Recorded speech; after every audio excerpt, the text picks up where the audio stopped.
Eh bien, alors, bonjour, chers camarades et chers amis. Évidemment, je remercie tout particulièrement votre secrétaire de section, Sarah Michelin, et l'ami Nicolas Bescon pour leur invitation à cette matinée d'échange et de dialogue sur mon livre.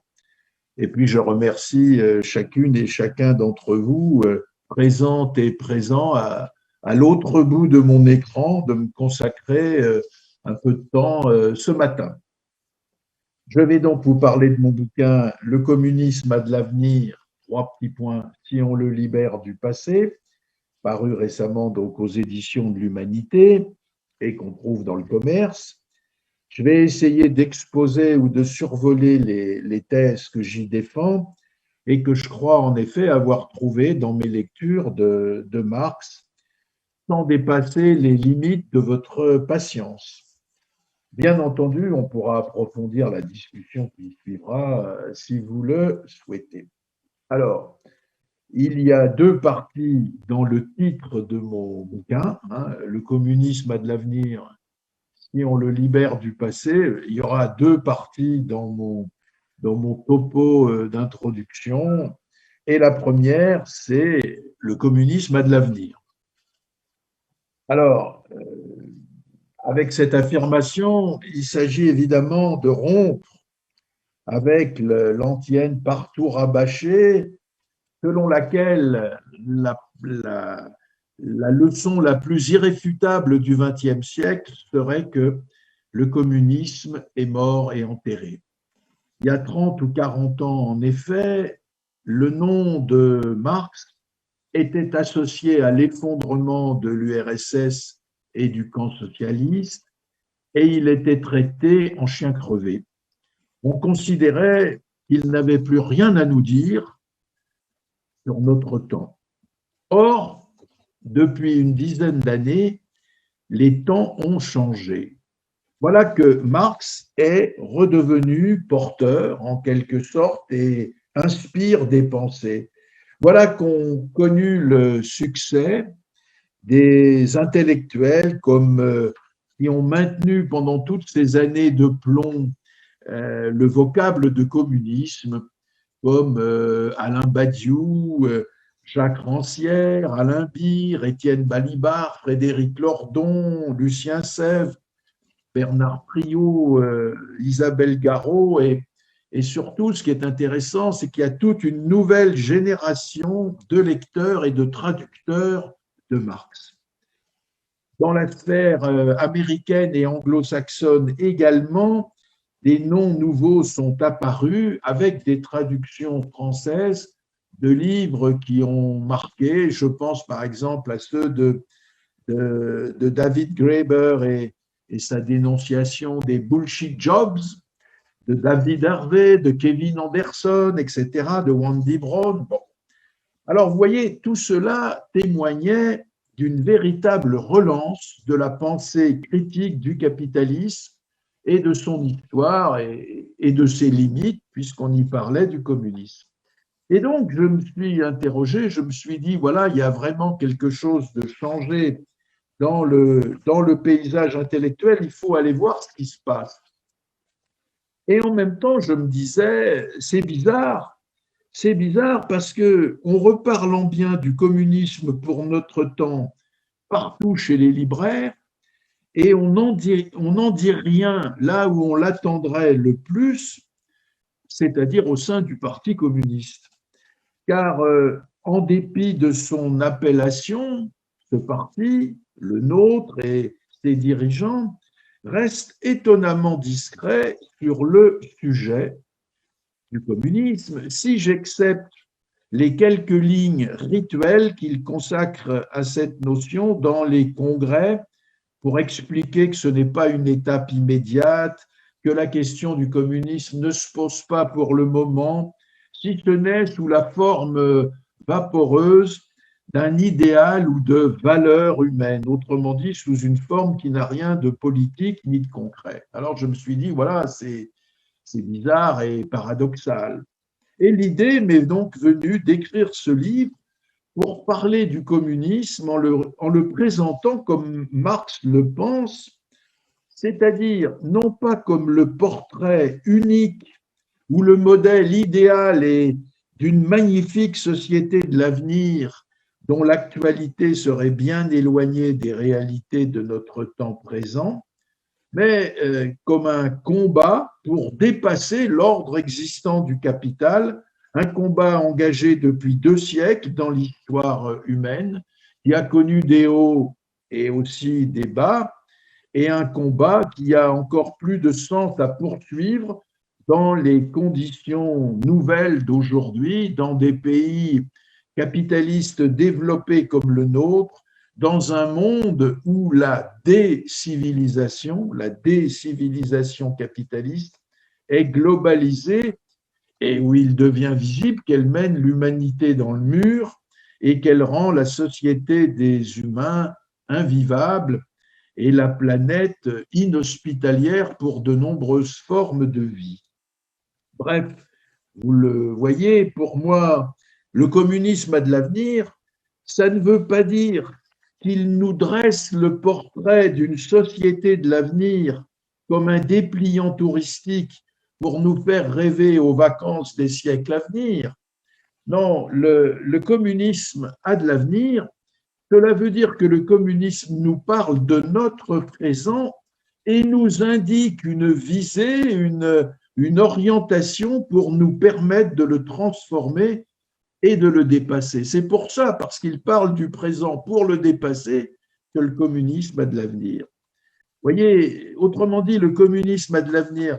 Ça ne signifie pas de revenir au mythe des lendemains qui chantent. Cela veut dire aller de façon neuve au présent qui souffre, mais qui a aussi en lui des forces et des atouts pour se dépasser en s'inventant une autre histoire inexplorée jusqu'ici. D'ailleurs, j'en trouve confirmation immédiatement, car il n'y a pas que les vitrines des libraires qui sont garnies de textes de Marx, de nouvelles traductions de Marx, de nouveaux livres sur Marx. Il y a aussi les mouvements sociaux en France où son nombre planait. Je pense par exemple au mouvement des soignants qui s'est déclenché bien avant l'actuelle pandémie, à celui des Gilets jaunes, à celui du plan de la lutte contre le plan de casse des retraites que voulait mener le gouvernement. Mais je vais en venir directement à l'épidémie que nous connaissons. La Covid-19 frappe le monde dans son ensemble, sur tous les continents, de façon durable, en y semant comme jamais la maladie, la mort, l'angoisse, et en mettant à l'arrêt ou au ralenti ses activités régulières. Je crois qu'il faut quand même bien avoir en tête les chiffres actuels. On dépasse dans le monde les 100 millions de malades officiellement recensés, c'est-à-dire qu'il y en a beaucoup plus, et 2 300 000 morts. Et en France, on dénombre plus de 3 500 000 malades et on est quand même à plus de 80 000 morts. Pour expliquer une telle hécatombe, tous les spécialistes des zoonoses, vous savez, on appelle zoonoses ces maladies qui circulent des animaux vers les humains, ben, ces spécialistes s'accordent à invoquer des réalités et des personnages que nous connaissons bien, c'est-à-dire l'explosion de la densification urbaine et donc les promoteurs immobiliers, l'occupation forcenée des espaces dégagés par une déforestation massive et donc les adeptes de l'agro-business et des industries extractives, l'intensification de la mobilité et du commerce mondial, et donc la multiplication des réseaux routiers et autoroutiers, des circuits maritimes, des trajets d'aviation, sans parler du tourisme de masse. Avec tout ce que cela implique en coulisses, c'est-à-dire un consumérisme et un marketing échevelé autour des choses et des marchandises, une soif sans fin de l'argent accumulé pour lui-même, comme fin en soi, un culte obsessionnel de la finance, c'est-à-dire du rêve fou de créer des richesses nouvelles sans passer par le travail humain. Autrement dit, un monde pour lequel le paradis est fiscal et s'appelle le Luxembourg. Voilà donc un monde du fric et des choses qui ignore les personnes humaines et les écrase. Car le capital a désormais les mains libres, il est seul en piste et peut se déployer à l'échelle de la planète sans obstacle ni garde-fou à sa dimension, et il est donc impossible pour lui d'échapper à sa responsabilité. Et pour le décrire, on voit bien des réalités nouvelles propres à notre temps, mais on y retrouve des pulsions qui sont des pulsions de toujours du capitalisme et qui sont liées à ce qu'il est. Son entreprise de globalisation est avant tout un devenir monde des marchandises et des signes monétaires, de l'argent qui fait de l'argent dans la finance, avec la propriété privée des conditions de travail en bandoulière menées selon la loi du marché, qui est, comme disait Octavio Paz, sans conscience ni miséricorde. Et tout cela est dirigé contre la mondialisation des personnes humaines. Car dans ce monde, des immenses navires chargés d'empilements géants de containers traversent et polluent les océans avec leurs marchandises. Le dollar est la monnaie antique, et la monnaie unique, pardon, pas antique malheureusement, mais le dollar est la monnaie unique de réserve et de puissance.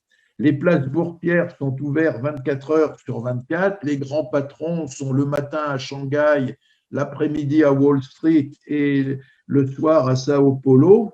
Mais ce haut foyer de civilisation millénaire qu'est la Méditerranée devient un cimetière désespérant pour miséreux désespérés. Eh bien, tout dans ce monde respire un culte fétichisé du fric et des marchandises qui devient indécent. Alors, j'y ajoute, et la pandémie actuelle de la Covid-19 ne fait que le révéler, le creusement d'inégalités béantes en tout domaine, et pas seulement dans les revenus et les patrimoines, comme l'humanité n'en a jamais connu, allant jusqu'à de vraies sécessions et de vraies discriminations qui commencent à être perçues comme inacceptables et choquantes. Alors, conclusion sur ce point, la pandémie rend visible aux yeux de tous que le capitalisme le plus contemporain porte un développement qui est aussi menaçant et mortifère pour la géographie des espaces que pour l'histoire de l'humanité. Voilà bien une décivilisation qu'il faut interrompre si nous voulons continuer de vivre sans angoisse ni inquiétude. Ce qui devient également visible à l'œil nu aujourd'hui, c'est la montée des périls écologiques. C'est la Terre qui se réchauffe, le climat qui s'emballe, les calottes polaires et les glaciers qui fondent, quand 30% de l'humanité subit une pénurie d'eau. Ce sont les ressources naturelles qui s'épuisent, c'est le massacre de la biodiversité et la proclamation d'Homo sapiens comme le roi de la création, imposant son arrogance à toutes les autres espèces vivantes. C'est la dégradation des milieux naturels les plus cruciaux, comme les mers, les océans, etc. Et c'est encore la pauvreté qui s'accroît. Près d'un quart de l'humanité vit sans eau courante, sans évacuation sanitaire ni électricité.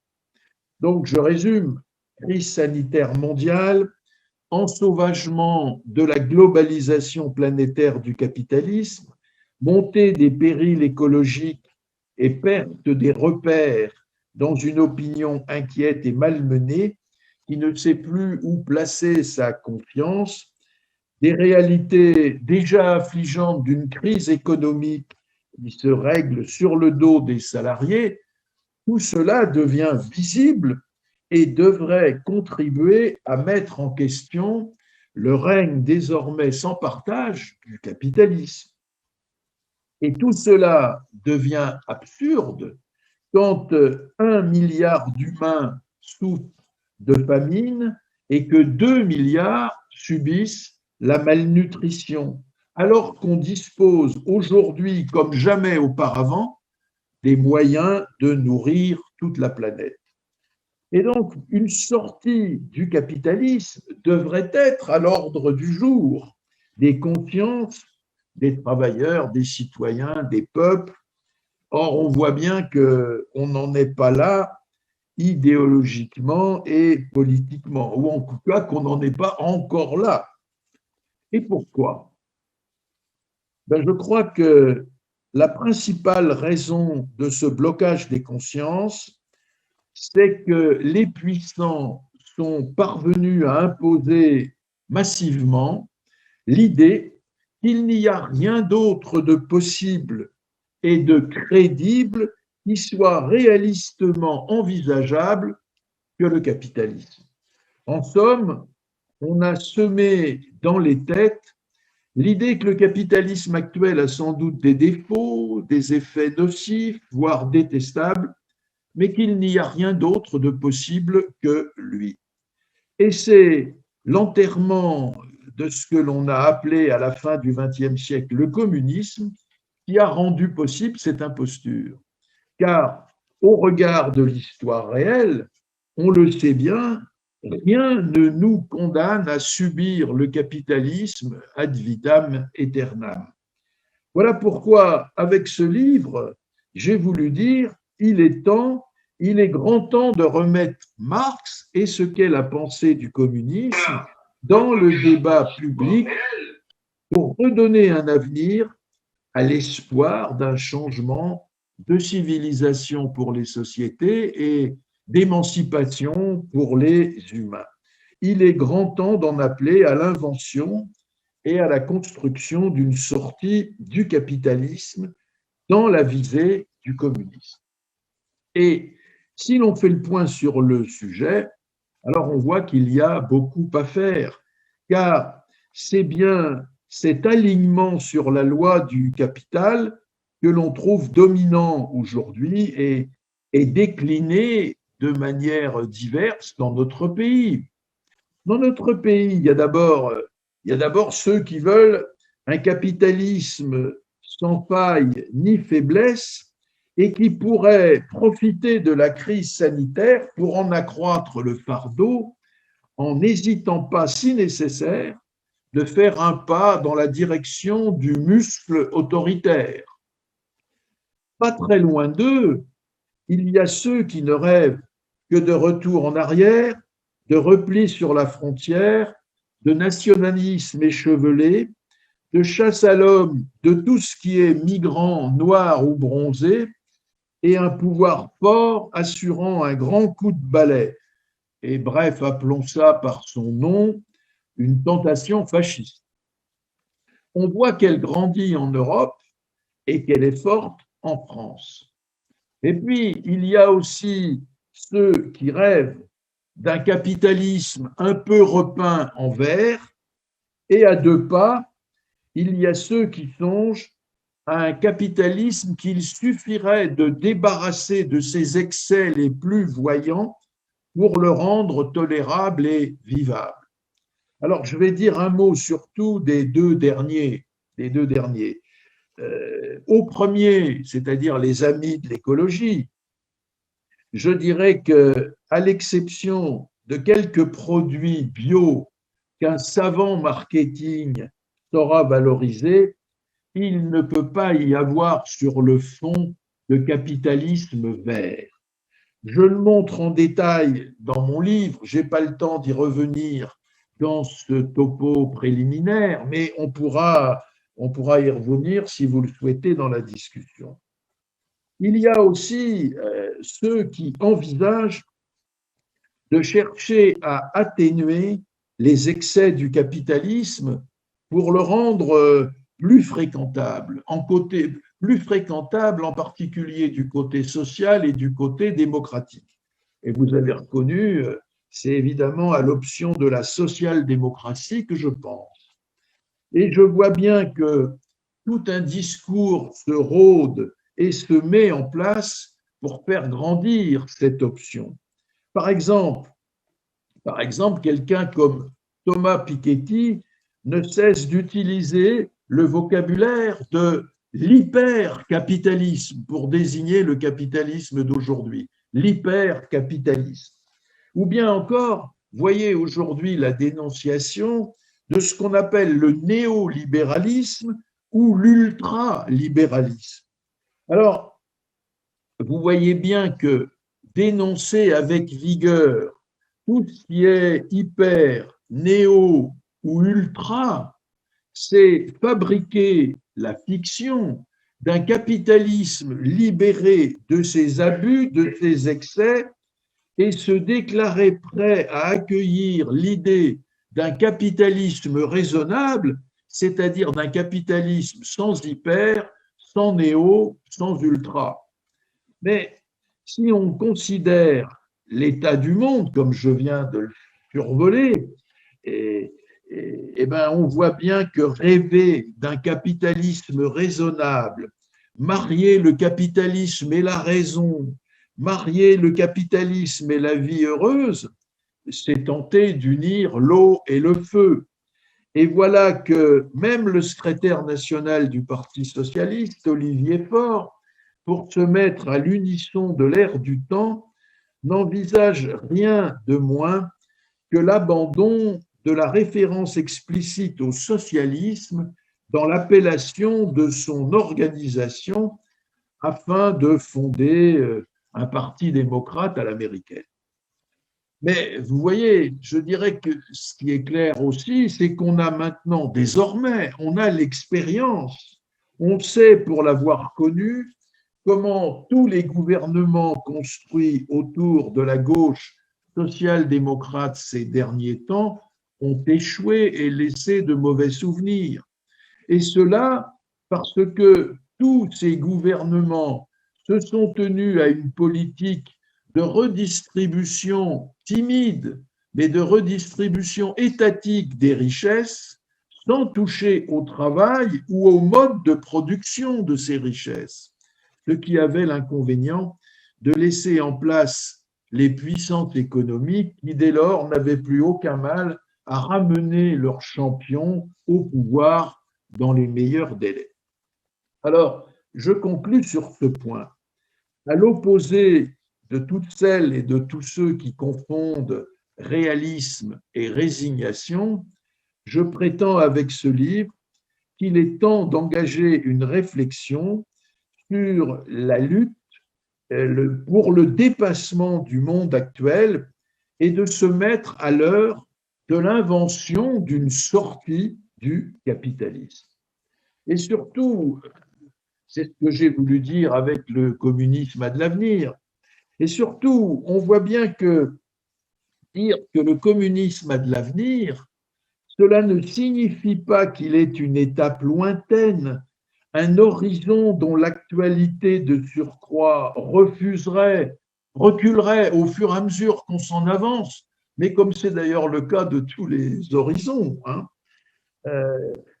qu'il n'est pas une société dont il pourrait être question qu'après la disparition du capitalisme et après une phase de transition qui serait celle du socialisme, mais qu'il est à concevoir comme une exigence qui grandit au sein même de la société capitaliste, comme un combat mené au présent dans le capitalisme et qui se saisit de ces contradictions de plus en plus béantes qui s'y manifestent pour les subvertir, pour les retourner contre lui et pour en saisir les possibilités qui y naissent en s'opposant à sa logique dévastatrice.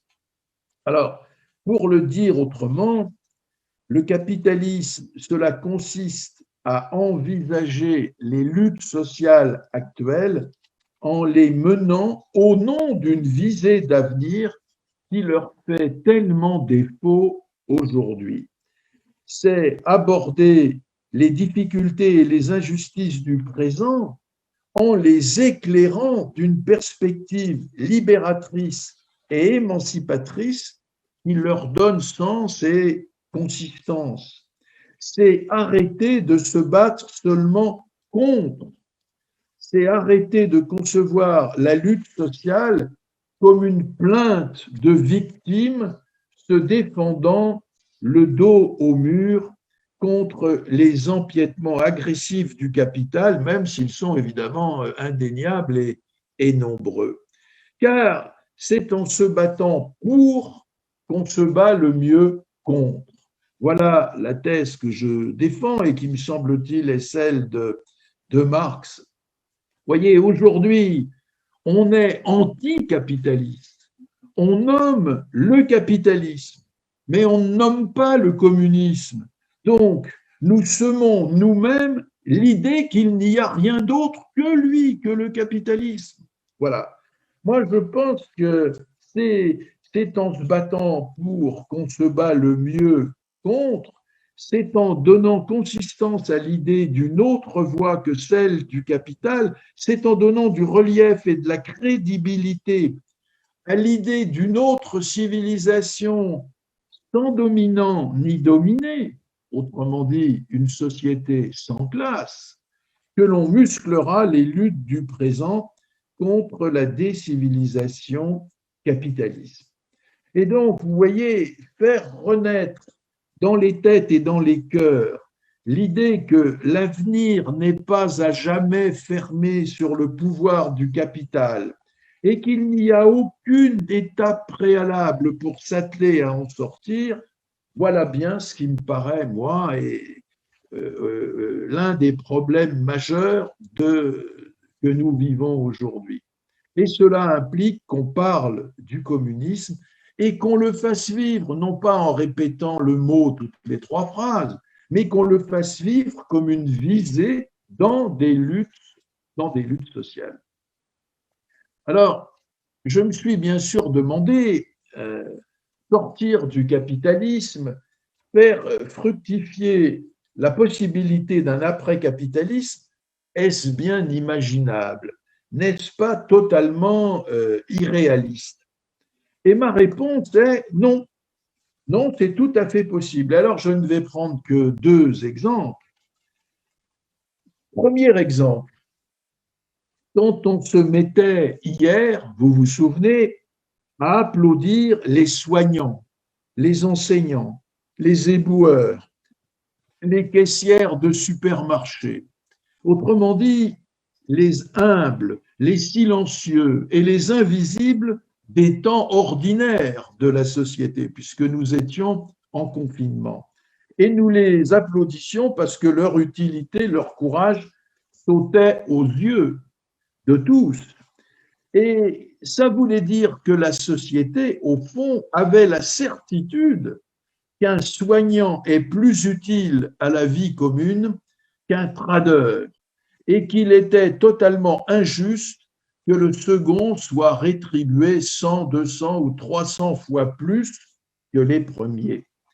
Et en pensant cela, on voulait dire que le monde tel qu'il existe ordinairement dans une société comme la nôtre est un monde à l'envers et qu'il serait grand temps de le mettre à l'endroit. Eh bien, le combat pour mettre le monde à l'endroit, c'est précisément l'image qu'utilise Marx pour faire comprendre largement ce qu'est sa visée du communisme.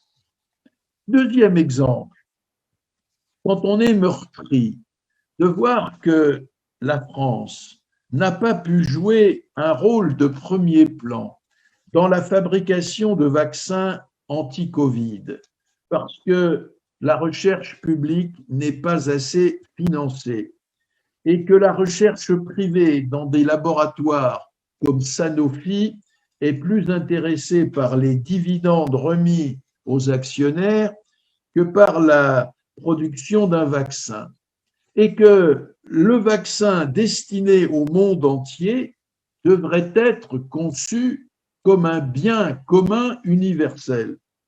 Eh bien, naturellement, on n'emploie pas le mot communisme, mais enfin, on veut dire que le communisme est de saison, car vous l'entendez bien. Dans communisme, il y a commun et il y a universel. Il y a la question de la propriété privée comme obstacle à ce qui est essentiel au bien commun de l'humanité. Ben, toutes ces idées-là, je crois qu'il n'est pas difficile de voir qu'elles règnent dans notre société et qu'elles veulent dire, on pourrait prendre d'autres exemples, hein, le désespoir des jeunes étudiants, la faim et la pauvreté qui galopent dans des villes populaires et que révèle comme une loupe atroce l'épidémie, la mise au chômage et les suppressions de postes de travail qui vont s'accélérer. Donc, on voit bien que quelque chose comme une véritable critique de la vie quotidienne sous les temps normaux du capitalisme est en train de se dessiner en miniature, avec des hésitations, mais de façon bien réelle.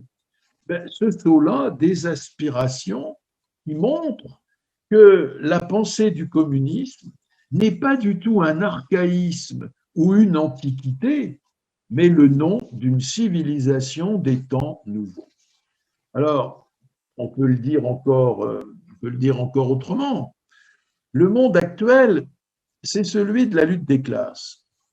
Le monde qui doit en sortir, il ne faut jamais l'oublier, c'est ce que Marx appelait une société sans classe, une société sans dominant ni dominé, égalitaire et fraternelle, ce qui nous inscrit bien dans le dépassement de l'actuelle manière de faire société des humains. Et si, comme Marx, on appelle les millénaires d'existence des sociétés de classe qui nous ont précédés, si on les appelle, comme il le dit, une préhistoire de la société humaine, alors il faut faire vivre au quotidien, dans des luttes et dans la recherche d'un développement d'idées à vocation majoritaire, la visée communiste d'une société sans classe, qui évidemment ne se fera pas en un jour, mais qui constitue une perspective, un pôle unifiant des luttes sociales à nourrir dans les têtes et dans l'action. Et c'est cela qu'exprime le mot communisme tel qu'on peut le concevoir aujourd'hui si on lit Marx sans les œillères du passé. Et j'en arrive ainsi à mon deuxième point. Le communisme a de l'avenir si on le libère du passé. Je voudrais faire rapidement quelques remarques sur ce point. Alors, mais d'abord, une remarque d'ordre général. Voilà, je vous fais une citation en essayant, vous allez essayer de trouver qui a pu dire ça.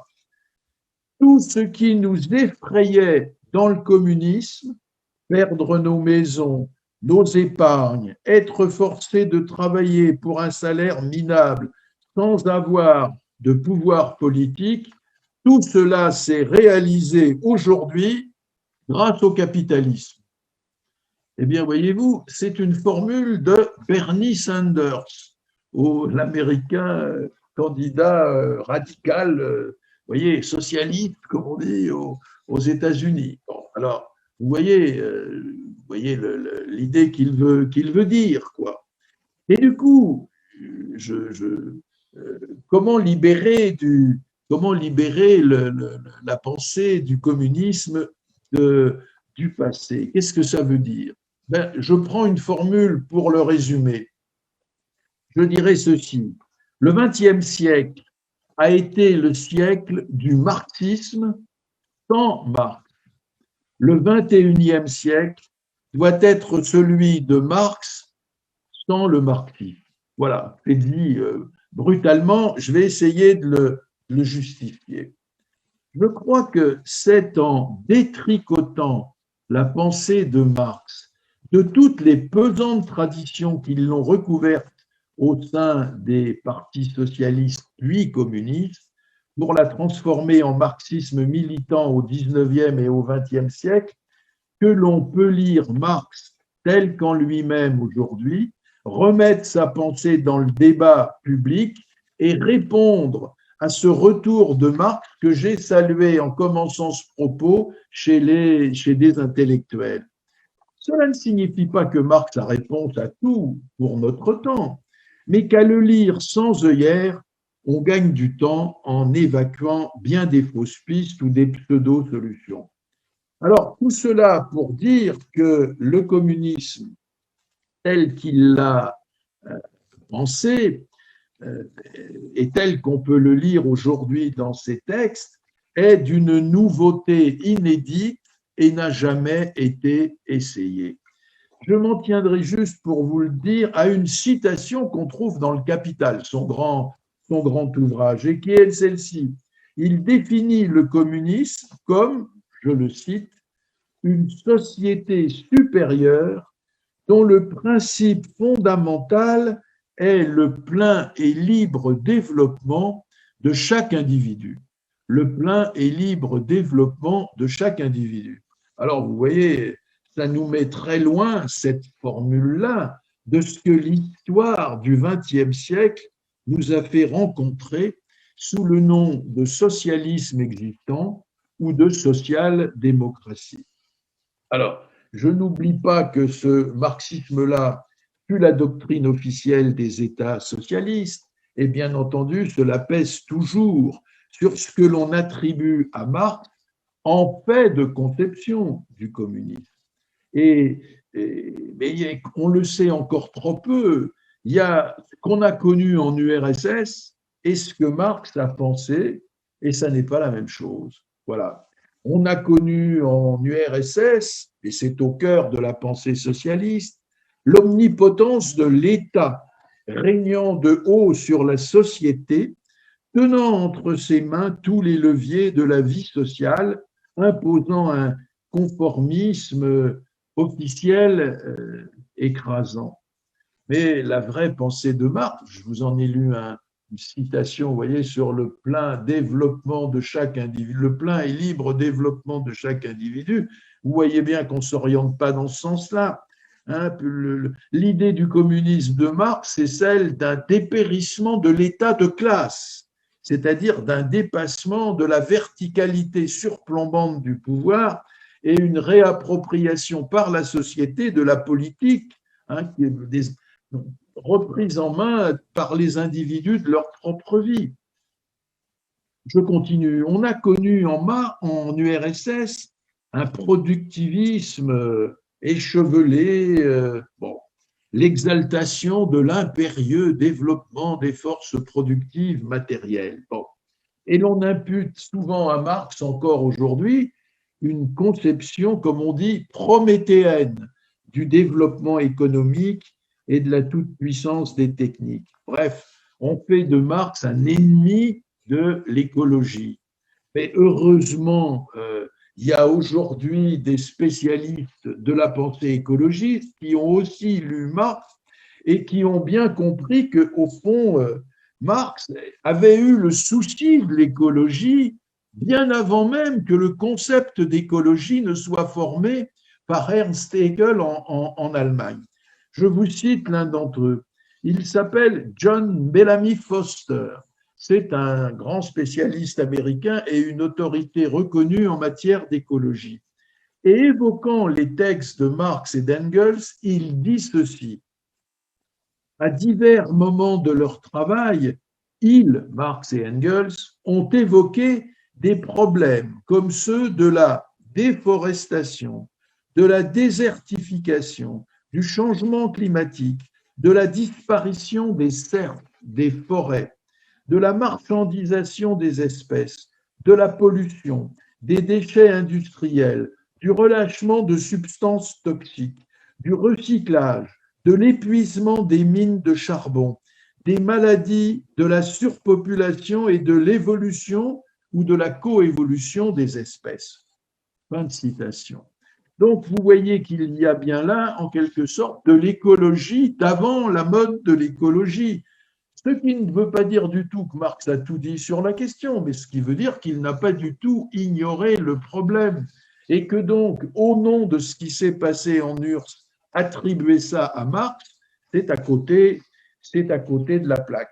Dans mon livre, j'examine encore ce que j'appelle les ruses de l'histoire, en reprenant une formule du philosophe Hegel. Par exemple, celle-ci. Marx et Engels ont été incontestablement des penseurs du communisme. Mais pourtant, force est de dire que de leur vivant même, leurs héritiers en titre, c'est-à-dire la social-démocratie allemande, qui était alors le plus grand parti ouvrier d'Europe, eh bien, la social-démocratie allemande a choisi, pour exposer la société de post-capitaliste, a choisi le terme de socialisme et a considéré que le terme de communisme était une vieillerie qui avait raté son coup en 1848 en Europe et qu'il fallait laisser de côté. Donc, vous voyez, premier paradoxe, Marx et Engels sont des penseurs du communisme, mais leurs héritiers en titre, eux, se réclament du socialisme. Et le mouvement ouvrier du deuxième siècle, du 19e siècle et du début du 20e, à travers la deuxième internationale, eh bien, c'est à populariser ce thème. Être marxiste, c'est être pour le socialisme. Et voilà que là-dessus, si on passe au XXe siècle, voilà que les soviétiques, enfin les Russes au départ, voilà que la révolution a eu lieu, non pas comme Marx s'y attendait, dans un pays moderne, capitaliste, moderne, aux contradictions mûries et développées, mais dans la Russie en guerre d'alors, c'est-à-dire dans un pays bouleversé, meurtri, arriéré et archaïque. Et cette fois, c'est Lénine qui déclare que certes, le communisme est bien la perspective des bolcheviks, mais que compte tenu de la situation de départ désastreuse et quasi inexistante du nouveau pouvoir, eh bien, l'objectif ne peut être que celui de la construction du socialisme. Or, c'est ce message, celui du socialisme comme étape immédiate et du communisme comme étape supérieure et horizon lointain, ce que j'appelle dans mon livre l'étapisme, rien à voir avec Bernard Tapie, mais avec l'idée des étapes, voyez, et qui ont livré en quelque sorte une grille de lecture dans laquelle le communisme n'est jamais à l'ordre du jour, n'est jamais à l'heure des luttes. Il est toujours renvoyé à plus tard, et cela a été transmis à travers la troisième internationale, où l'on a fait de l'URSS, de ce qui s'est passé en URSS, la définition même du marxisme, hein, puisqu'on avait, pour tous les communismes de l'époque, eh bien, l'URSS était devenue ce que l'on appelait la patrie du socialisme. Vous voyez ? Alors, une histoire, mais tout cela montre que ce qui est rayé de la carte de l'Europe au XXe siècle, ce n'est pas le communisme, c'est, contrairement à ce que tous les médias racontent, ce qui a été rayé de la carte de l'histoire, c'est bien le socialisme. Et le socialisme, sous ses deux versions connues, à savoir le socialisme de la social-démocratie, qui a rencontré des succès électoraux, mais n'a jamais réussi à abolir le capitalisme, premier visage, et deuxième visage du socialisme, ce que j'appelle, pour faire parallèle, social-démocratie, j'appelle le socialisme des communistes la social-autocratie, hein, c'est-à-dire la voie autoritaire d'inspiration soviétique qui a bien réussi à abolir le capitalisme, mais sans pouvoir le dépasser, puisque nous le savons désormais, le capitalisme y est revenu et avec quelle violence. Donc, vous voyez, cela conforte, en tout cas c'est ce que je pense, cela conforte la conception qui est la mienne, que le communisme tel que Marx l'envisage et le conçoit n'est pas un terme synonyme de socialisme, comme on le croit encore si souvent aujourd'hui, et que le communisme, selon Marx, n'a jamais ni nulle part été essayé, alors même, et c'est ma conclusion du premier point de ce topo, alors même qu'il n'a été jamais autant d'actualité, exigé en quelque sorte pour en finir avec la décivilisation capitaliste. Alors, voilà ce que je veux dire pour terminer. C'est bien cette idée du communisme qui mûrit en urgence dans ce monde frappé par la pandémie. Et c'est avec ce Marx d'aujourd'hui, mieux connu parce que mieux traduit, et surtout débarrassé des crispations, des traditions du passé, que l'on peut le mieux travailler à répondre aux défis de l'heure. Voilà ce que je crois pour ma part. Ça ne signifie évidemment pas que le combat est et sera facile, mais cela signifie, vous l'avez compris, je pense, que ma conviction est bien que le communisme a de l'avenir si on le pense à neuf en le libérant du passé. Je vous remercie de votre patience et de votre attention. Eh bien, Bernard, un très grand merci pour ce premier propos introductif donc à la discussion, bien plus qu'une introduction. Merci pour la clarté de ta réflexion, du cheminement intellectuel que tu proposes à partir donc de ce retour sur l'œuvre de Karl Marx, mis en parallèle des grandes questions contemporaines, les grandes questions que l'actualité nous pose effectivement avec une urgence, puisque nous sommes quand même dans une période historique d'accumulation de crises qui nécessite effectivement une réflexion, une prise de recul sur l'histoire, je crois, hein, de l'ordre de celle que tu viens de proposer. C'est effectivement à ce niveau que bien des réponses pourront se faire. Alors, ce que je vous propose peut-être, c'est qu'il y a peut-être déjà des questionnements qui peuvent se poser. Donc, on a le plaisir ce matin de se retrouver sous deux formats simultanément. Et puisqu'il est aussi question d'être en positif, on peut aussi se réjouir quand même de ce que le développement des techniques humaines permettent. Après quasiment une petite heure de réunion, nous avons une bonne dizaine de personnes qui nous suivent en live sur les réseaux sociaux et autant qui participent à la réunion en visio, qui pour un tel format est, je crois, particulièrement intéressant. Ce qui nous invite à deux possibilités de participation.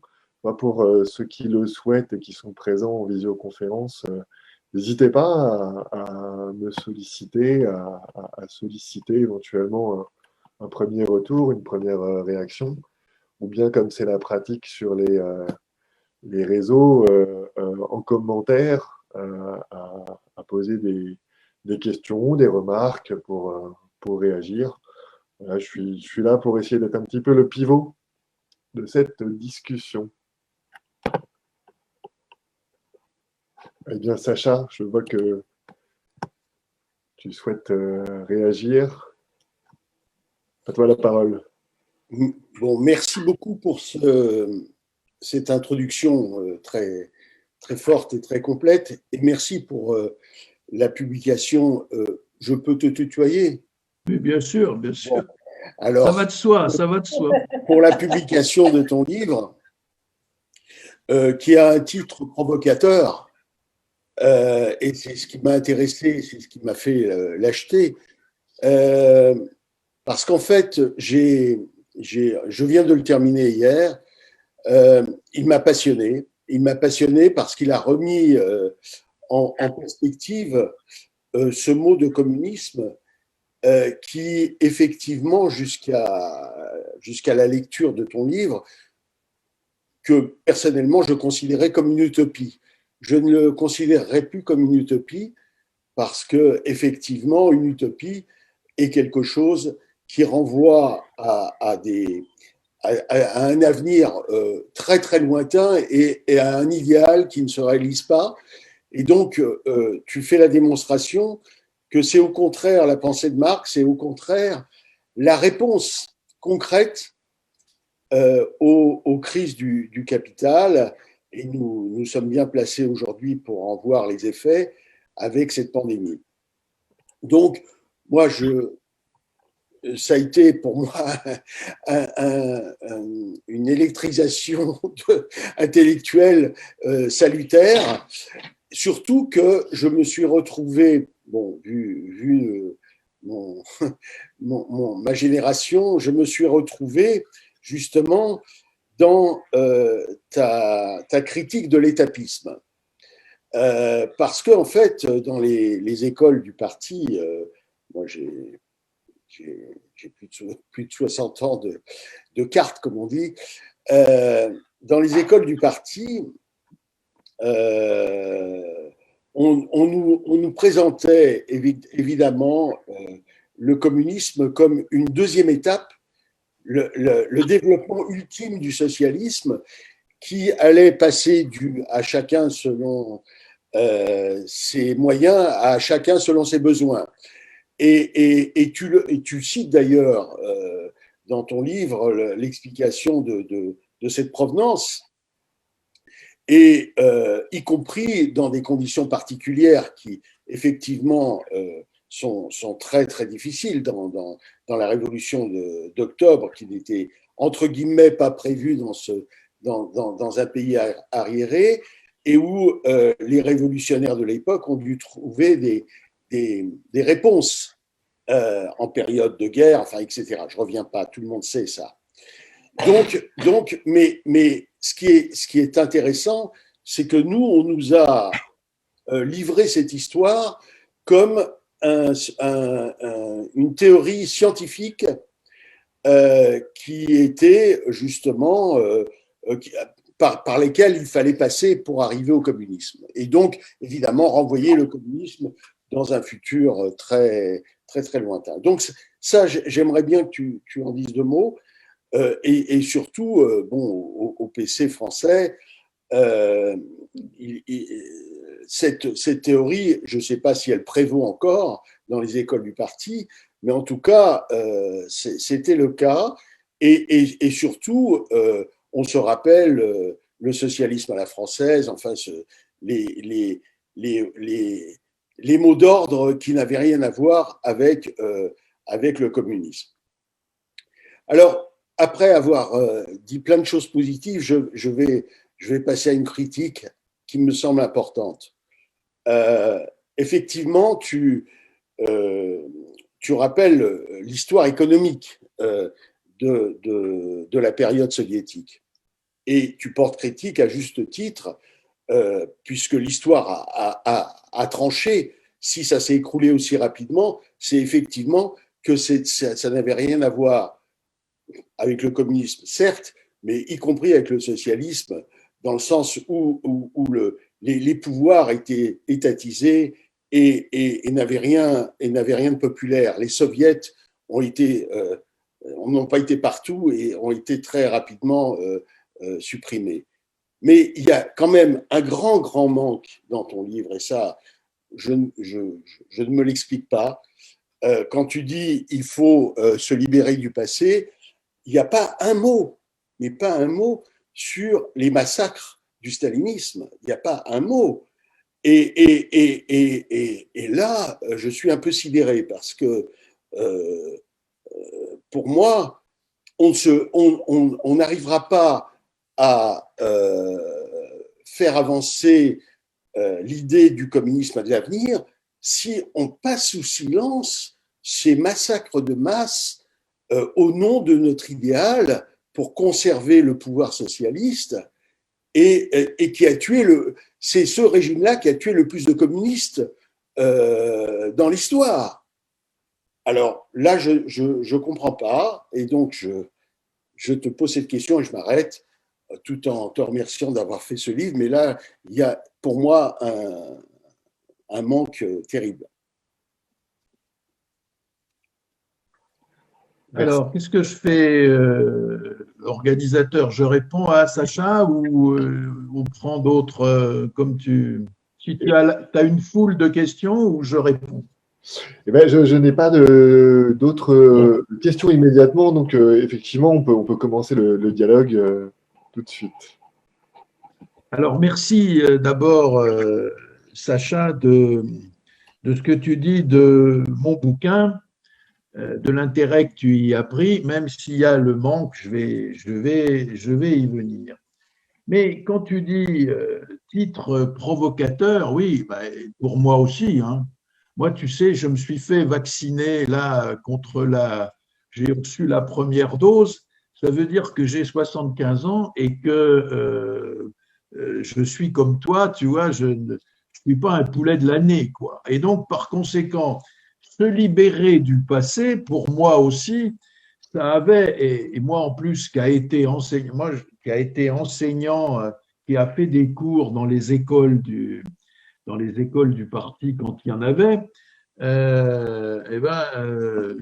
c'est aussi une critique, tu vois. Moi, je n'ai jamais parlé de cette question-là, mais du socialisme et du communisme, le communisme, etc. Mais enfin, c'était dans les têtes, quoi. Oui, tu as raison. Donc, libérer du passé, pour moi aussi, ça a voulu dire quelque chose qui n'était pas facile. Et je vais te dire, j'ai fait une épreuve, c'est-à-dire que j'ai relu des textes de Marx aujourd'hui que j'avais lus quand j'avais 20 ans, quand j'étais étudiant, et je me rends compte qu'aujourd'hui, avec les nouvelles traductions, avec les nouveaux textes qu'on connaît, parce qu'on pourrait aussi parler de ça, et qu'on ne connaissait pas quand j'avais 20 ans, eh bien, on peut être libéré en quelque sorte et avoir accès à la pensée de Marx indépendamment de toutes les grilles de lecture imposées par l'histoire du mouvement ouvrier au XXe siècle. Bon, donc ça, c'est quelque chose d'important. Donc, vous voyez, le titre provocateur pour toi, je le prends aussi pour moi, si tu veux. Donc, tu dis, le communisme n'est pas une utopie. Oui, alors c'est ce qu'on voit bien, c'est un combat. Et je vais te dire, on s'en rend quand même compte, alors cette fois, quand on réfléchit un peu à l'histoire. Parce que quand Marx et Engels écrivent le manifeste du Parti communiste, bon, en 1848, bon, alors naturellement, le texte aura un succès au XXe siècle. Il passe à peu près inaperçu au moment de sa publication et totalement inaperçu en France, puisqu'il n'y sera traduit que beaucoup plus tard, et que les militants ouvriers qui parlaient allemand en France au XIXe siècle, il n'y en avait pas des masses. Hein. Bon, simplement, j'ai fait tout un petit chapitre sur le thème Marx est allemand et l'Allemagne, elle n'a pas la cote dans le mouvement ouvrier au XIXe siècle, parce que c'est la guerre, etc. Bon. Donc, voilà. Mais Marx, quand il écrit le manifeste du Parti communiste, il n'y a pas 5000 communistes en tout et pour tout en France, en Allemagne, en Angleterre, c'est-à-dire dans les pays européens les plus concernés. Il n'y a pas 5000 types qui se disent communistes.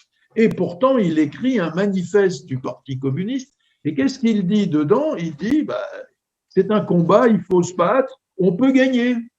Tu vois, donc, c'est là qu'on retrouve le caractère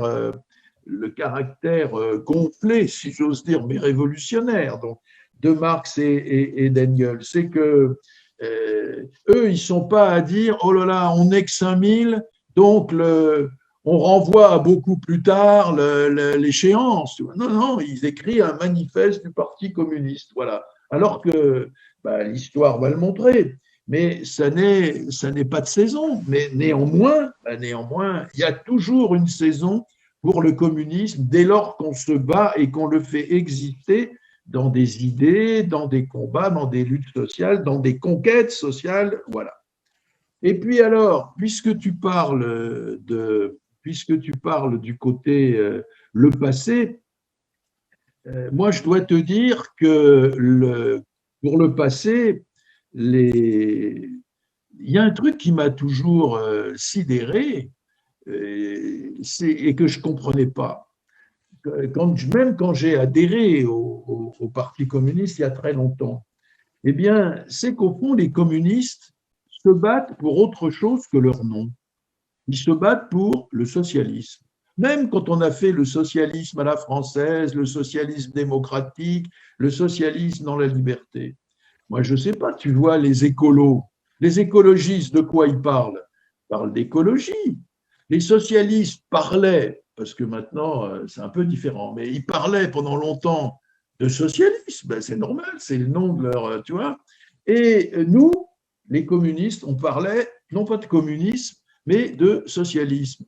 Alors, on crée un parti et en même temps, on explique, mais ce n'est pas le moment de se battre pour ce qu'on veut.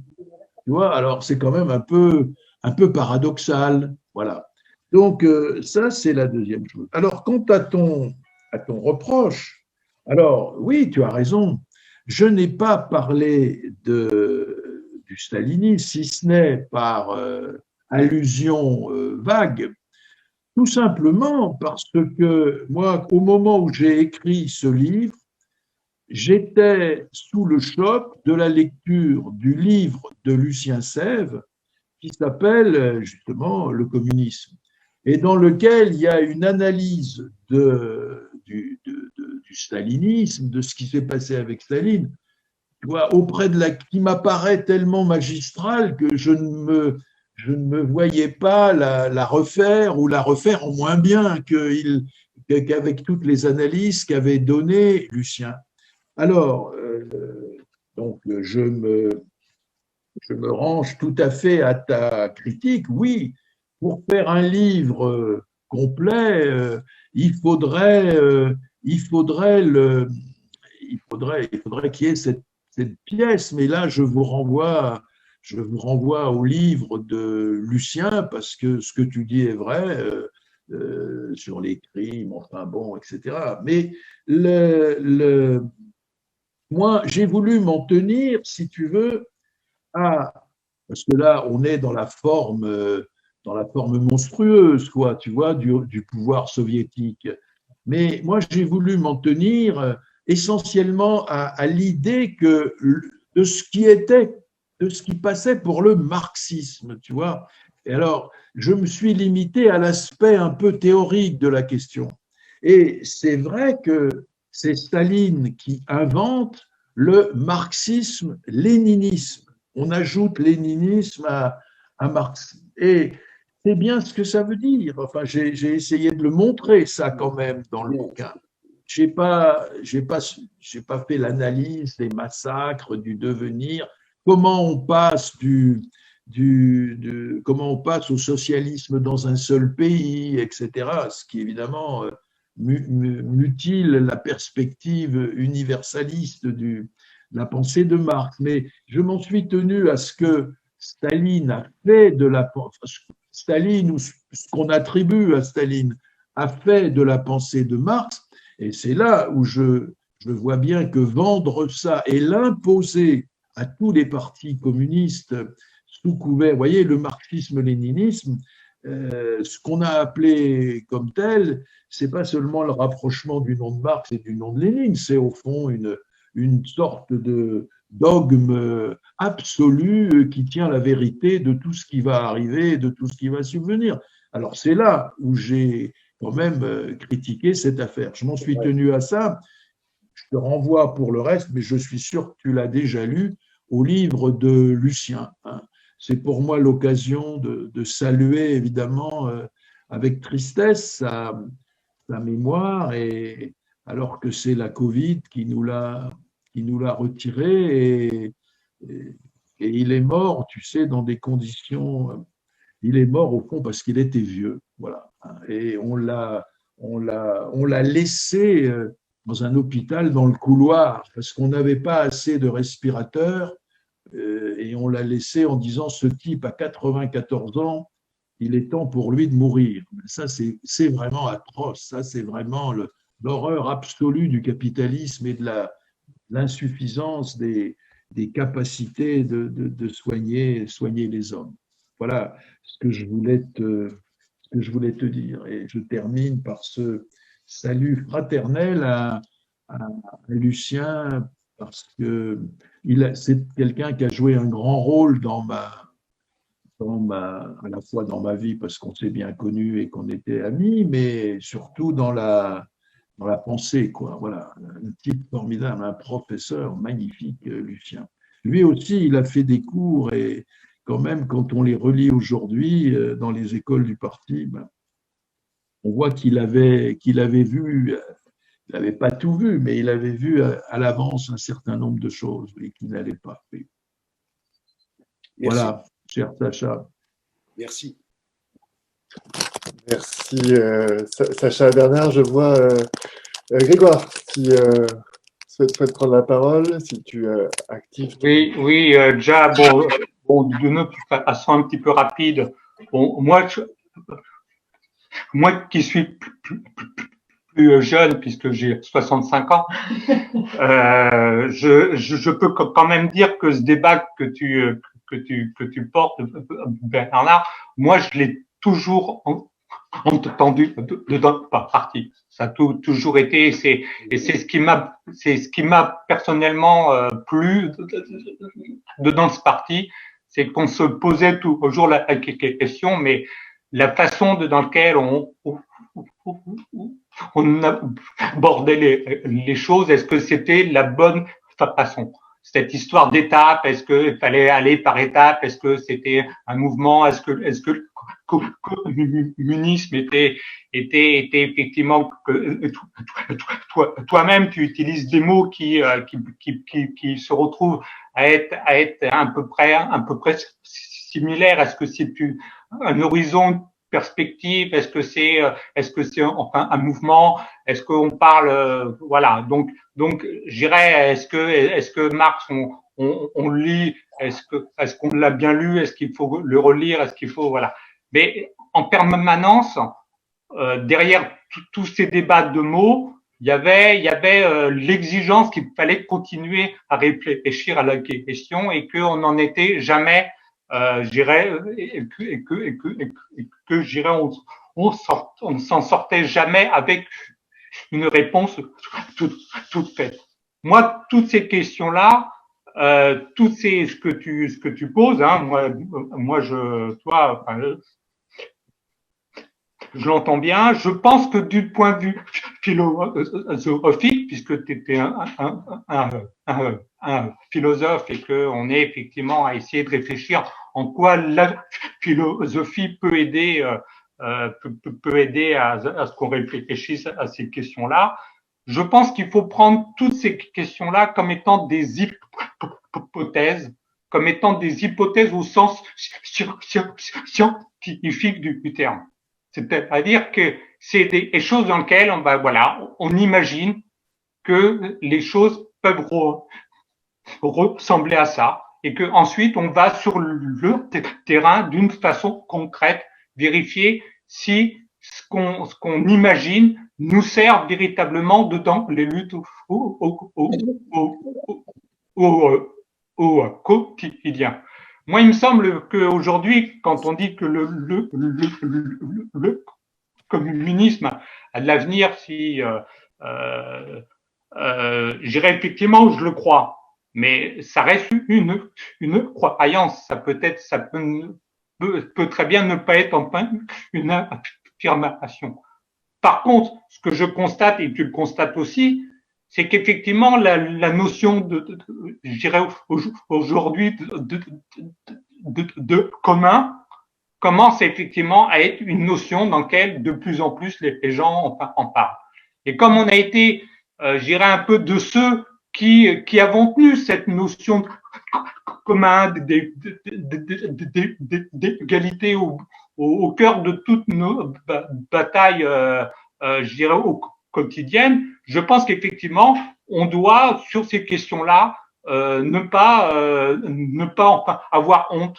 Et comme c'est souvent là-dessus que l'adversaire arrive à nous faire baisser la garde, je pense qu'effectivement, il faut qu'on arrive à faire en sorte que l'ensemble des gens qui reprennent ces idées, à la fois on leur dise, ben, vous voyez, ben, nous, voilà, on fait partie de ces combats, on fait partie de ces démarches, on appuie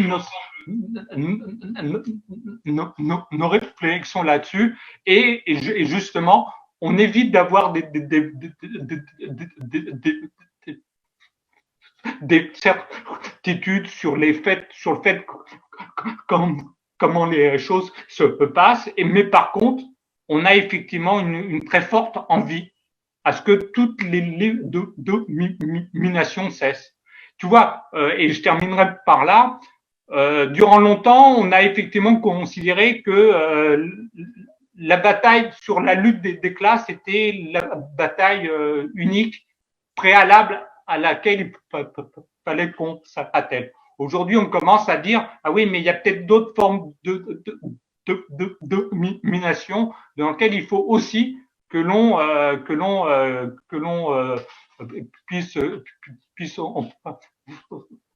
aborder, parce que si on se contente simplement de domination de classe, ben on restreint un peu le champ des luttes et puis on perd un petit peu une dynamique et on réussit pas à ce que les choses se nourrissent. Et c'est en ça que je dis et je terminerai par ça, et je pense que ton livre apporte les choses.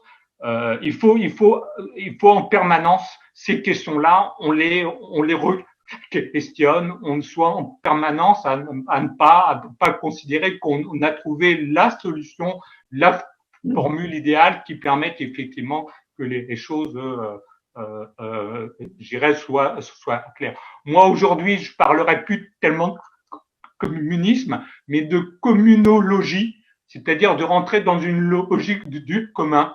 Bon, voilà, c'est une hypothèse, elle vaut ce qu'elle vaut et elle mérite, voilà, d'être abordée.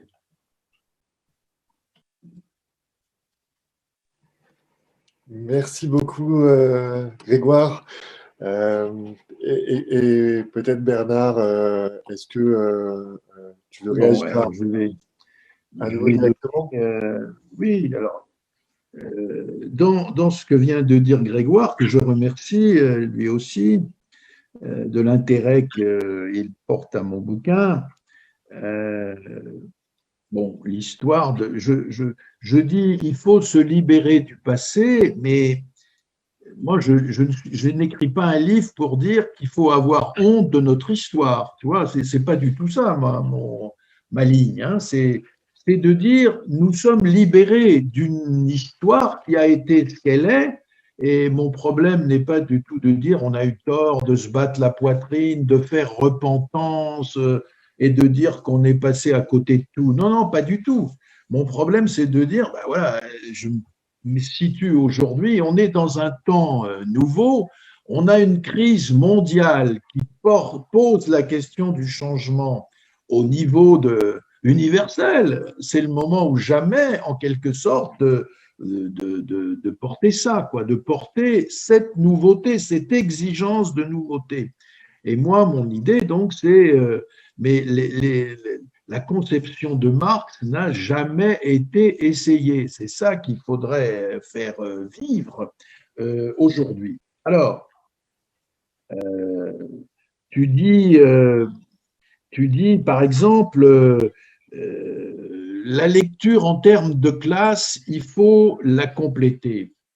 Oui, il faut la compléter, mais il faut surtout voir qu'on a fait une lecture en termes de classe au 19e et au 20e siècle. C'est ce que j'essaie un peu de montrer dans mon bouquin. On a fait une domination en termes de sociologie, c'est-à-dire en termes de classe. Le concept de classe sociale désigne une partie de la société, les ouvriers, les travailleurs, etc. Bon. Et par conséquent, on disait, tout ce qui ne pose pas cette question-là, mais la question de la classe ouvrière, en quelque sorte, tout ce qui ne pose pas cette question-là est secondaire. Hein. Alors, c'est comme ça qu'on a manqué en 68 la question du féminisme, la question des premières luttes écologiques, la question de l'autogestion que posaient certains, vous vous souvenez de la bataille de l'Ypres, etc. Bon. C'est-à-dire que là, ça consistait toujours, ou la question de l'école, hein, quand je me souviens, moi, on se battait pour que les enfants d'ouvriers à l'école aient le même destin scolaire. On se battait contre l'idée que l'école fabriquait des héritiers. Vous vous souvenez, c'est le livre de Bourdieu de 1965-68, vous voyez. Bon. Donc, on s'est battu, mais on a eu de la classe, de la lutte des classes, une conception sociologique qui rétrécissait. Quand Marx parle de, vous savez, la première phrase du manifeste du Parti communiste, l'histoire de toute société jusqu'à nos jours n'a été que l'histoire de lutte de classe. Ce qu'il dit après, ce ne sont pas des classes sociales au sens sociologique, ce sont des catégories qui montrent que dans toute société, il y a des dominants et des dominés. Dans toutes les sociétés de classe, il y a des phénomènes de domination. Alors, il y a évidemment de manière massive la domination et l'oppression dans le travail, mais il n'y a pas que dans le travail et par rapport au travail. Hein, dans le manifeste du Parti communiste, il parle aussi des femmes, il parle de la religion, il parle de la ville et des rapports entre les villes et les campagnes, etc. Autrement dit, vous voyez, il y a eu toute une lecture aussi qui a été faite. Alors, j'essaie de montrer ça dans mon bouquin, comment l'absence de traduction a aussi permis ces dérapages dans la lecture. Mais, vous voyez, l'idée que moi, la formule « l'histoire de toute société jusqu'à nos jours n'est que l'histoire de lutte de classe », je la prends comme une formule voulant dire il faut se battre contre toutes les formes de domination, d'oppression, de soumission, hein, voilà, et pas seulement sur la question sociologique des ouvriers. Vous voyez, c'est vrai que pendant très longtemps, on a un peu réduit, comme d'ailleurs les soviétiques le disaient, hein, on a un peu réduit ça à une sorte de sociologie. Voilà, le marxisme était devenu une sociologie. Bon. Donc, voilà. Alors, cela dit, pourquoi aujourd'hui cette histoire d'étape prend une dimension nouvelle? Ben, c'est parce que, en gros, si je résume l'histoire du Parti français, en gros, pendant très longtemps, pour ce qui concerne la lutte pour, pourquoi? Pour quelle société êtes-vous? La réponse c'était pour l'Union soviétique, pour le pouvoir des soviets, souvenez-vous même quand les soviétiques envoient des hommes dans l'espace, Yuri Gagarin, etc., etc. Vous voyez, ça veut dire que là, nous, la bataille quand on nous pose la question pour quelle société êtes-vous, nous sommes pour une société de type soviétique. Voilà.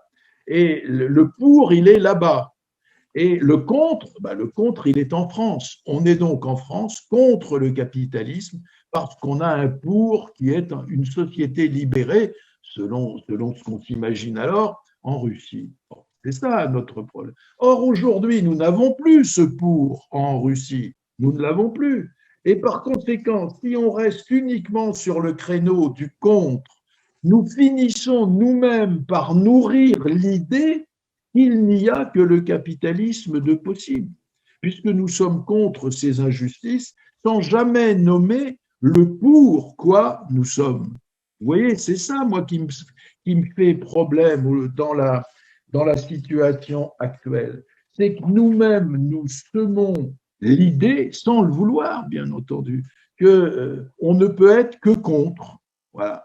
Et vous vous souvenez peut-être ce que disait Raymond DeVos il y a très longtemps. Il avait dit un jour, vous devriez mettre à la une de l'humanité, nous sommes d'accord. Vous voyez, c'était en gros, DeVos mettait le doigt, comme toujours, sur quelque chose de fort, et qui était de dire, vous devriez expliquer pourquoi vous êtes, et pas seulement contre quoi vous battez. Voilà. Donc moi, c'est pour ça que je dis aujourd'hui, il faut nous-mêmes, voilà. Alors, commun communisme, tu dis commun, communologie, etc. Oui, bien entendu, dans communisme, il y a commun. Mais je pense non plus qu'il ne faut pas avoir peur de dire que la pensée du commun, si on s'en tient là, c'est aussi une pensée qui vise à limiter ce qui est commun. C'est-à-dire, on le limite au trait naturel. Ce qui est commun, ben, c'est l'air, c'est l'eau de la mer et des océans, c'est un certain nombre de phénomènes naturels qu'on dira communs à toute l'humanité. Bien, mais ça ne fait pas le tour de la question. Il ne faut pas, autrement dit, que la question du commun revienne à ne pas oser ajouter niste, tu vois, commun, communiste. On enlève le isme. Et vous voyez, il ne faut pas avoir peur de dire communiste. C'est ça que je voudrais expliquer. Or, j'entends parfois des camarades qui me disent on est pour les communs puisqu'on ne peut pas être pour le communisme. Vous voyez, moi, je pense qu'au contraire, il faut poser la question de la propriété privée, de l'intérêt privé. Le commun, ça sert à poser cette question-là, mais posons-la explicitement. Qu'est-ce que c'est un bien commun de l'humanité? Ben, c'est un bien qui est inappropriable et qui ne doit pas être approprié. Et ça, il n'y a pas que l'eau des océans ou l'air de l'atmosphère ou l'espace.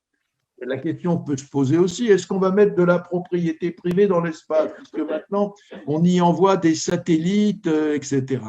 Eh bien, la question, c'est de dire, non, il faut poser la question de l'appropriation privée ou de l'appropriation collective, quoi, au fond. Vous voyez, la grande différence entre le capitalisme et le communisme, c'est que le communisme pose la question du devenir de la société avec le concours de tous dans la société, alors que le capitalisme pose la question de la société à partir des individus propriétaires privés. Vous voyez, c'est là la grande différence. Donc, on voit bien qu'il y a là un point qu'il faut avoir le courage de poser. Voilà. C'est quoi la propriété aujourd'hui? Alors, ça ne veut pas dire qu'on va vous prendre votre maison, votre chemise, votre voiture et tout ça. Pas du tout. Oui, il faut laisser de côté tout ça.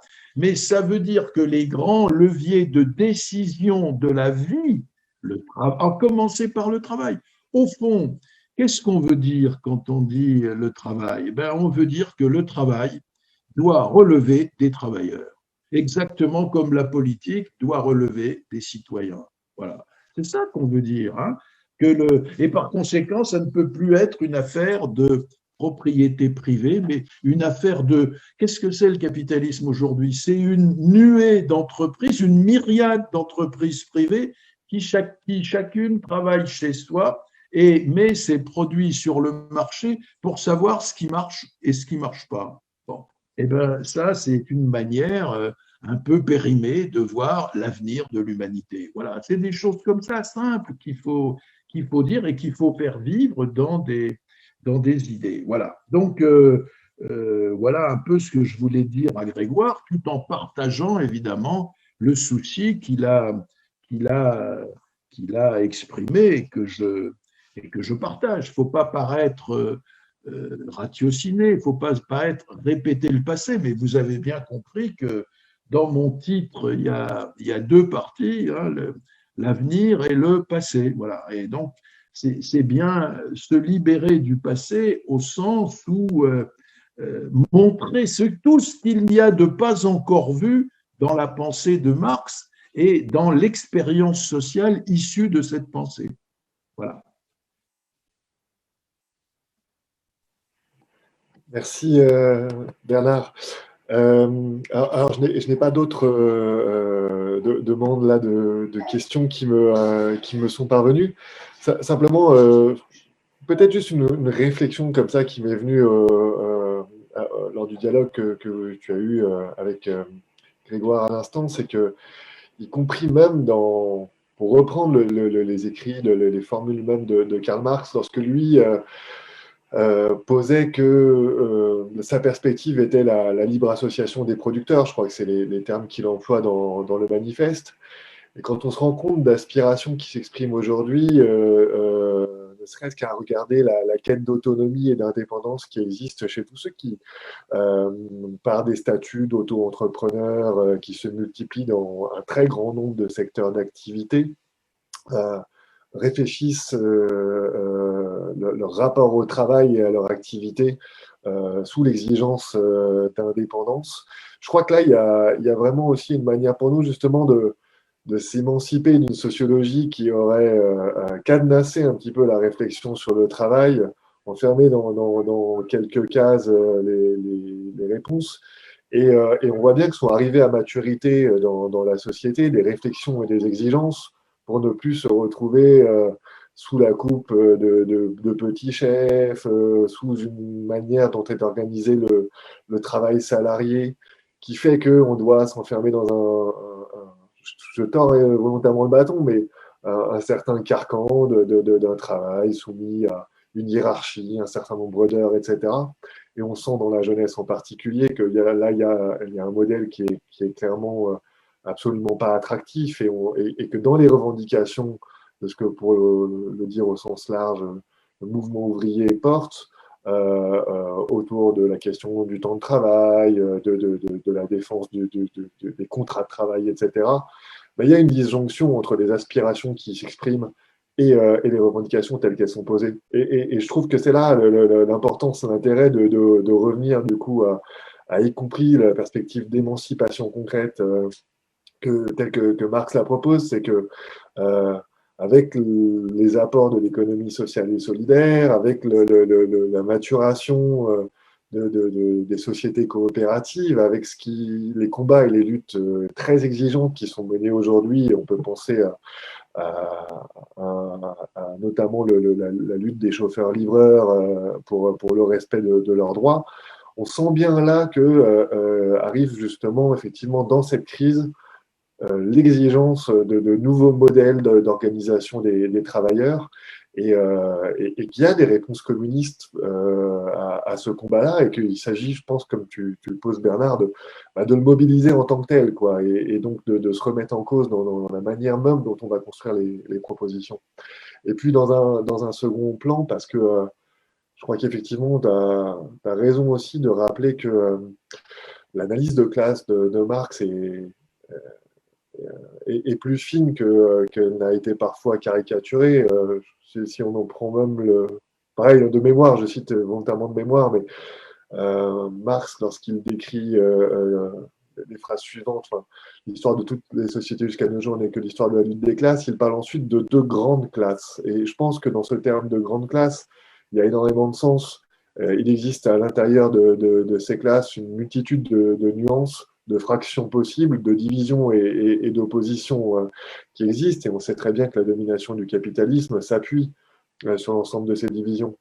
Et qu'il y a un travail à faire sur la question culturelle qui est majeur aujourd'hui et largement véhiculé.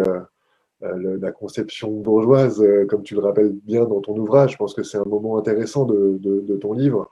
C'est clairement le modèle de rapport au monde, de rapport à l'appropriation, à l'accaparation, qui domine culturellement. Et on a du mal à voir émerger, par contre, une contradiction, une mise en valeur des solidarités que les arts et la culture pourraient promouvoir par le collectif, au-delà tu citais l'exemple des traders comme la valeur suprême du rapport au travail. Bon, voilà, la réussite individuelle et égoïste est sans cesse véhiculée comme étant la valeur universelle de réussite, quels que soient les champs d'activité. Moi, je regardais hier soir une célèbre émission de remise de prix culturels, les victoires du mieux de la musique pour ne pas les citer. Et ben, je me suis vraiment félicité d'une chose, c'est de voir à quel point le combat féministe a pu y émerger de façon toujours plus percutante et toujours plus forte dans l'expression artistique. Et de voir par contre à quel point, sous d'autres aspects, certains éléments de revendication culturelle ou autres, qui sont encore extrêmement marginalisés. Certaines parts d'expression artistique et culturelle qui sont celles les plus populaires, celles qui sont les plus regardées, les plus partagées par la jeunesse, celles qui sont les plus écoutées aujourd'hui. Si on regarde ce qui a été primé hier soir dans la musique, c'est clairement pas ce qui a été reconnu comme étant les arts qui ont le plus de force et de puissance aujourd'hui. Et donc là, il y a aussi un combat, je pense, des communistes à mener sur cette question-là, que le journal d'Humanité fait avec La Fête, et qu'on doit trouver une manière de promouvoir, parce que dans cette crise actuellement, il y a une exigence que les arts et la culture soient rétablis dans leur capacité d'expression, mais on a tendance à le traiter sous un tout petit angle de la réouverture des lieux institutionnels, et on n'a pas tendance à tenir compte du fait que les premiers privés d'expression et de pratiques culturelles sont justement probablement ceux qui sont déjà le plus privés habituellement, parce que en fermant les maisons de quartier, en fermant les associations qui travaillaient l'éducation populaire, le partage, etc., ou bien en enfermant les gens chez eux, on les empêche de pratiquer, de développer et peut-être d'exprimer des choses. Et donc, c'est évidemment les canaux du capital qui permettent l'expression culturelle. C'est Netflix, c'est les grands médias, etc. Et si évidemment France Télévisions a un rôle à jouer, moi je n'essaie pas de faire un procès là, et il y a tout un pan d'une capacité de production et d'expression culturelle qui par contre est obligé de se taire en ce moment. Et il y a un combat des communistes à mener là-dessus. Donc c'est deux réflexions qui me sont venues à l'écoute du débat aujourd'hui et que je voulais partager un petit peu en réflexion aussi à mon tour. Je ne peux évidemment que te suivre dans tes remarques.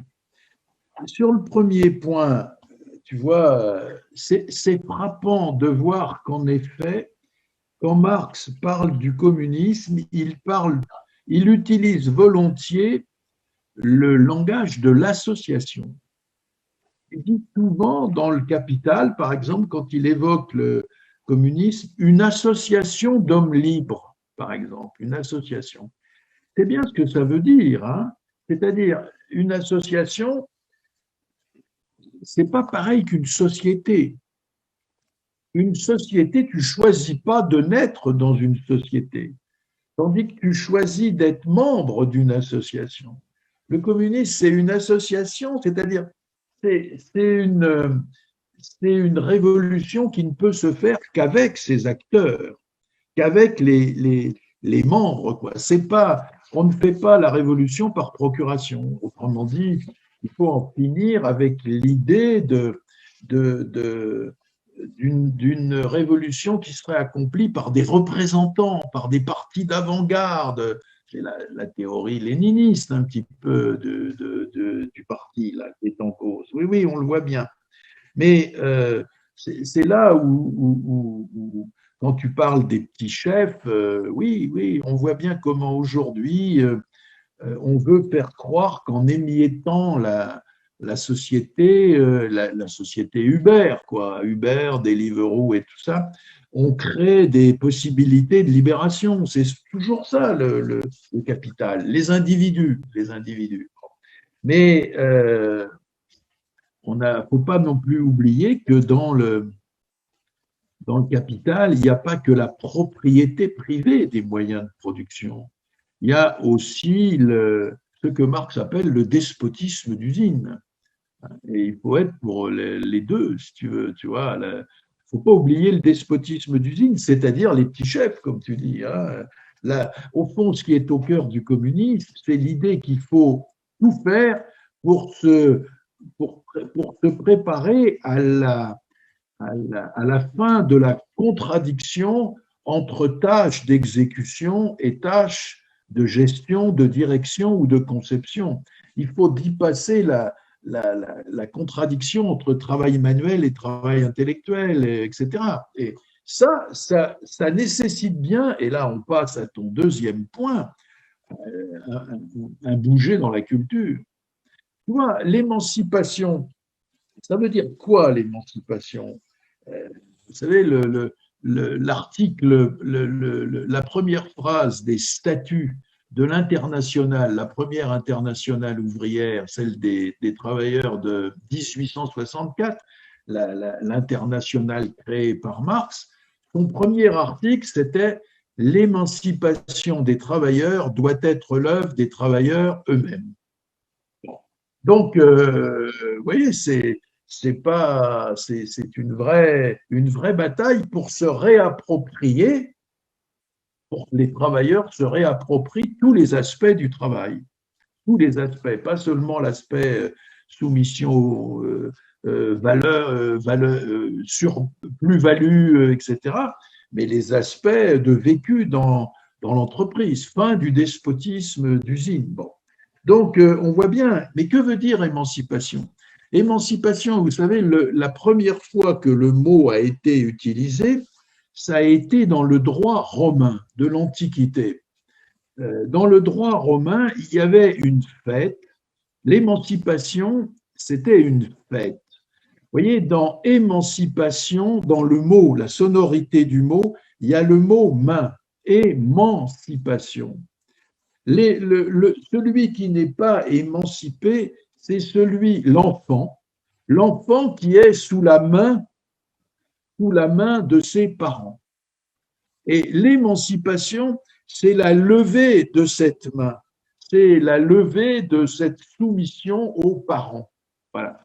Donc, on pourrait dire, le couple qui rend le mieux compte de ce que c'est que l'émancipation au départ, c'est le couple minorité-majorité. Dans les familles romaines, quand l'enfant devenait majeur, cessait d'être mineur, eh bien, on faisait une fête. Voilà, c'est tout simplement ce que ça veut dire, la fête de l'émancipation. Alors, après, des philosophes ont repris cette idée d'émancipation pour l'appliquer non pas aux individus, parce que nous naissons enfants et nous grandissons et nous cessons d'être enfants et nous devenons adultes, et quand nous sommes adultes, pouf, émancipation, nous ne sommes plus sous la main de nos parents, nous sommes autonomes, etc. Bon, ça, c'était pour le développement des individus. Mais on a décidé, les philosophes ont proposé d'appliquer ça à l'humanité elle-même, en disant l'humanité elle-même, l'universalité du genre humain, a commencé par l'enfance, parce qu'elle était soumise aux dieux, soumise au roi, soumise à tout ce que vous voulez. Hein, Et puis, le problème qui s'est posé dans le développement historique de l'humanité, eh ben, c'est d'échapper en quelque sorte à cette mainmise de toute une série de dominations et de se libérer. Bon.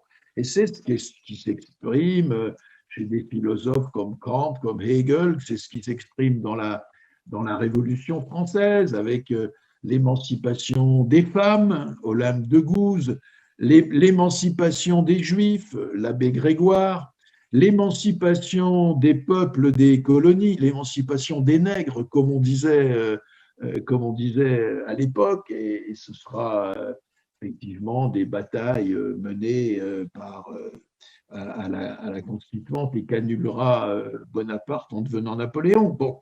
Donc on voit bien comment, au fond, cette idée d'émancipation, c'est l'idée que la vie devient libre. C'est Kant pense l'émancipation en termes intellectuels. Être émancipé, c'est penser par soi-même. Et Marx va dire, mais bien sûr, il faut penser par soi-même, mais il faut surtout pouvoir vivre par soi-même, vivre une vraie vie que l'on décide. Et dans le capitalisme, la vraie vie, elle commence par le travail. Parce que dans le travail, ça représente l'essentiel de notre vie éveillée. Le capitalisme a capturé le travail humain et il l'a mis au service d'une partie seulement de la société.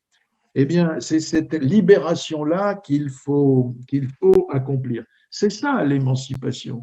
L'émancipation, c'est en quelque sorte l'idée de devenir le maître de sa propre vie et à commencer par ce qui occupe le plus de temps dans sa propre vie, c'est-à-dire le travail, sans se réduire pour autant au travail.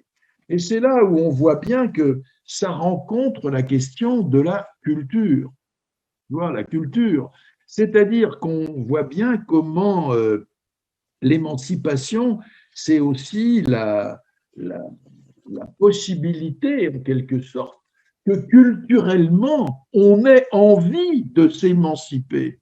Vous voyez, dès lors qu'on veut une révolution, et une révolution qui s'accomplisse par la société elle-même, il faut qu'il y ait une révolution qui soit culturellement. Autrement dit, il y a une expression de Bernard Friot que j'aime beaucoup et qui est un désir de communisme. Oui, il nous faut semer dans la société un désir de communisme, c'est-à-dire de réappropriation, d'émancipation de sa propre vie.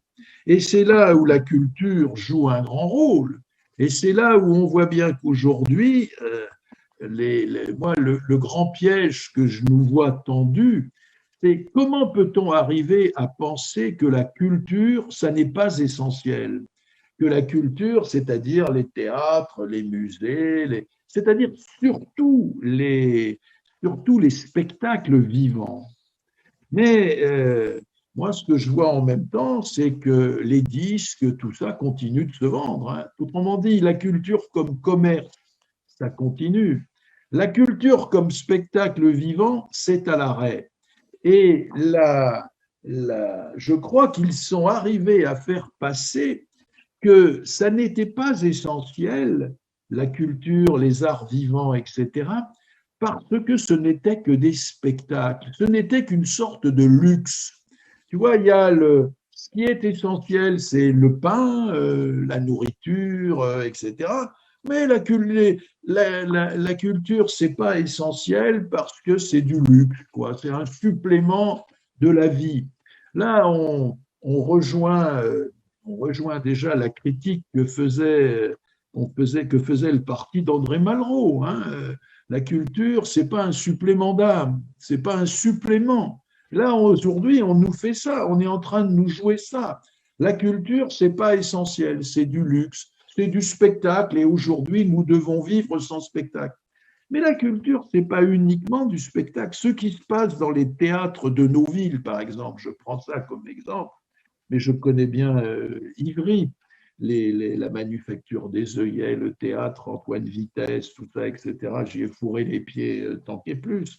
Donc, et je sais que maintenant, vous avez un CDN à Ivry. Bon, donc, je vois très bien ce qui se passe là et je vois bien que dans ces lieux, on ne fait pas que de mettre des spectacles sur une scène. On y travaille un public. Un théâtre, c'est l'expérience d'une vie libérée. C'est l'expérience d'une vie où les autres sont là et ne sont pas des concurrents. C'est-à-dire, c'est le contraire de tout ce qui fait la vie sous le capitalisme. Dans le capitalisme, l'autre est un concurrent. Dans un théâtre, l'autre est un complice, est un autre moi-même, c'est un frère que je peux, etc., etc. Tu vois, donc un théâtre, c'est pas seulement un spectacle sur la scène, c'est une expérience de la vie collective libérée. Et ça, c'est quelque chose d'important. Et on voit bien pourquoi ils sont pas pressés de rouvrir ces lieux-là, hein, parce qu'ils y voient des dangers. Tu vois, les gens qui nous disent, ils préfèrent vendre des disques, vendre des CD, faire des clips, et puis surtout assimiler la culture au loisir. C'est ça le grand piège de notre époque. Assimiler la culture au loisir, sous prétexte que la culture, ça commence dans le temps hors travail, si tu veux, tu vois. Bon, eh bien, là, il y a quelque chose à creuser, il y a quelque chose de dangereux. Enfin, moi, je le vois comme ça à travers ce que tu dis. Mais oui, la grande idée, c'est qu'au fond, la grande idée, et on le voit bien, même ça porte une réflexion sur l'imaginaire. Il faut rendre le communisme désirable. Mais tu vois ce que ça veut dire. C'est un vaste problème. C'est pas seulement des revendications, c'est rendre désirable un autre rapport aux autres. C'est ça. Si on veut que la révolution, c'est pas seulement mettre un bulletin de vote dans l'isoloir. D'ailleurs, hein, qu'est-ce qui peut arriver de pire que de sortir d'un isoloir, tu vois? Dans un isoloir, tu es tout seul. Le mot le dit lui-même. Un isoloir, c'est un endroit où tu es tout seul. C'est-à-dire, c'est un endroit où tu es désarmé. La révolution, ça ne peut pas commencer dans les isoloirs. Ça commence dans la rue, ça commence dans les manifs, ça commence quand on est beaucoup, quand on est nombreux et quand on veut quelque chose. Alors, il faut qu'il y ait aussi des isoloirs, mais tu vois bien ce que je veux dire, quoi. L'idée, c'est que on ne peut pas s'en remettre seulement à l'élection de représentants.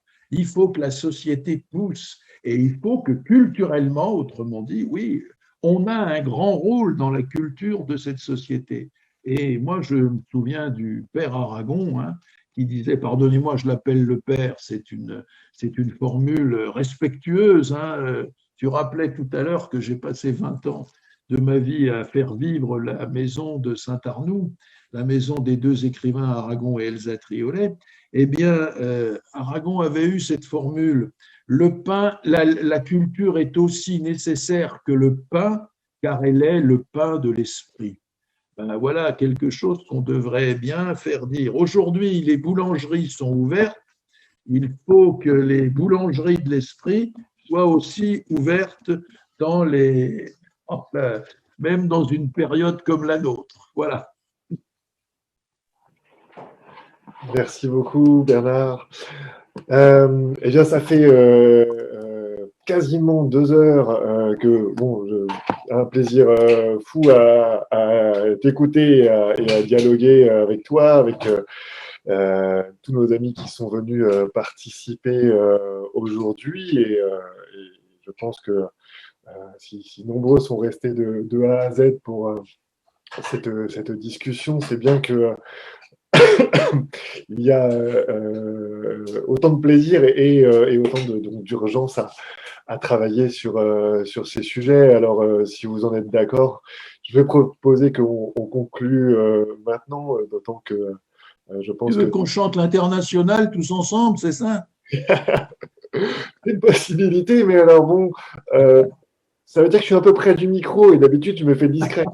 Voilà. Donc, on va… D'accord.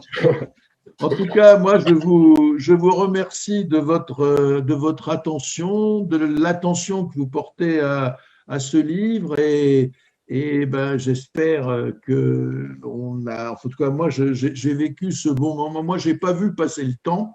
Donc, je vous remercie de votre attention, de vos questions et ma foi, je vous souhaite bon vent. Je nous souhaite bon vent à vous, à moi et et avec l'espoir d'un retour à une vie rapide. Parce que bien sûr, il y a les outils techniques, il y a les webcams, il y a les… Bon, et je suis ravi de savoir que mes postillons ne peuvent pas vous atteindre, donc ça c'est formidable, mais en même temps quand même, quand on a des réunions in vivo avec postillons, c'est pas mal non plus. Voilà, c'est ça que je voulais dire.